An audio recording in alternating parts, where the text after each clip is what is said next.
সিলেটের গোলাপগঞ্জ উপজেলার ফুলবাড়ী ইউনিয়নের তাইবা কমিউনিটি সেন্টারে বিএনপির এক মতবিনিময় সভা অনুষ্ঠিত হয়েছে। ইউনিয়ন বিএনপির সভাপতি আতাউর রহমান আতার সভাপতিত্বে এবং এম মামুনুর রশিদের সঞ্চালনায় সভার শুরুতে কোরআন থেকে তেলাওয়াত করেন ইউনিয়ন বিএনপির সাংগঠনিক সম্পাদক শিপার আহমেদ। সভায় প্রধান অতিথি হিসেবে উপস্থিত ছিলেন বিএনপি চেয়ারপারসনের ফরেন অ্যাফেয়ার্স অ্যাডভাইজারি কমিটির সিনিয়র সদস্য ও সিলেট ৬ আসনের ধানের শীষের মনোনয়ন প্রত্যাশী আ.ম. ওহিদ আহমেদ। বিশেষ অতিথি হিসেবে উপস্থিত ছিলেন উপজেলা বিএনপির সহসভাপতি নজরুল ইসলাম, সিলেট জেলা বিএনপির স্থানীয় সরকার বিষয়ক সম্পাদক মামুনুর রশিদ মামুন, গোলাপগঞ্জ উপজেলা যুবদলের আহ্বায়ক অ্যাডভোকেট মামুন আহমেদ রিপন এবং মহিউস সুন্না চৌধুরী। সবাই বক্তারা বর্তমান রাজনৈতিক পরিস্থিতি, গণতন্ত্র পুনরুদ্ধারের সংগ্রাম এবং বিএনপির ভবিষ্যৎ আন্দোলন সংগ্রামকে আরও সুসংগঠিত করার উপর গুরুত্ব আরোপ করেন। তারা বলেন, দমন-পীড়নের শিকার হলেও বিএনপি জনগণের অধিকার আদায়ে অটল রয়েছে। যে সময় দলকে সম্পত্তি সুযোগ করে না করতাম, তাহলে আজকে হয়তো বিএনপি এত বড় সম্পর্কটা আপনি প্রকাশ করতে পারতাম। তো যারাই এই দল করতে গিয়ে যেখানে যারা অত্যন্ত কষ্ট করেছেন, পরিশ্রম করেছেন, তাদের সকলকে আমি শ্রদ্ধা জানাই এবং তাদের যে এই তাদের যে ভালোবাসা দলের প্রতি এবং যে তারা কাজ করেছেন তাদের প্রতি আমি তাদেরকে শ্রদ্ধা জানাই। আমি যে কথাটি আপনাদেরকে বলতে চাই সেটা হচ্ছে, এখন নির্বাচন হয়, আমরা নির্বাচন হতে সরকারি আসবে।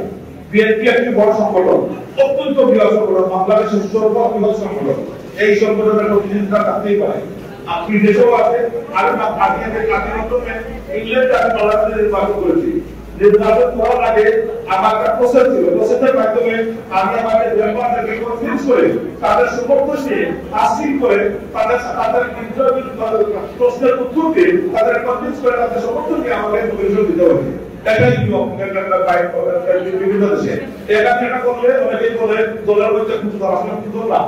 এই যারা নির্বাচনের জন্য প্রস্তুতি নিচ্ছেন তাদের অধিকার রয়েছে, প্রত্যেকটা মানুষের অধিকার রয়েছে, একজন মেম্বারের অধিকার রয়েছে নির্বাচন আসবে সে বলবে আমার অধিকার আছে একজন মেম্বার হিসাবে আমি পার্লামেন্টে যেতে চাই, আমি আপনাদের সমর্থন দিই।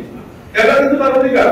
এই অধিকারের প্রতি যারা ছোট ছোট দল আছে তাদের নির্বাচনে একজন প্রার্থী নির্বাচিত করতে বেশি সময় লাগে না, একজন বললেই তারা প্রার্থী হয়ে যায়। বিএনপি কিন্তু সাধারণ সংগঠন না, বিএনপি মনে সংগঠন এখানে সুযোগটা রাখবে, প্রতিযোগিতার মাধ্যমে যে বেস্ট প্রার্থী হিসেবে এগিয়ে আসবে এবং এখানে প্রতিহিংসা হয়। যারাই আজকে আপনারা অনেকেই বলেন কালকে এসেছে কোনো অসুবিধা নেই।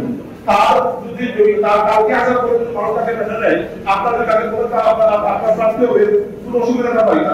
প্রার্থী হয়ে মানুষের পার্লামেন্টে যেতে পারে, সেটাই তো গ্রহণ। আমি আসলে এটাকে কোনো নেতিবাচক ভাবে দেখি না। যারাই প্রার্থী হয়েছে সকলকে আমি স্বাগত জানাই।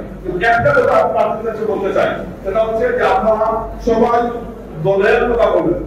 আমি বারবার একটি কথা বলি, আমাদের শহীদ রাষ্ট্রপতি জিয়াউর রহমানের দল সম্পদ দল কিন্তু একটি কথা বাবা বলেছেন, যে ব্যক্তির যে দলগুলো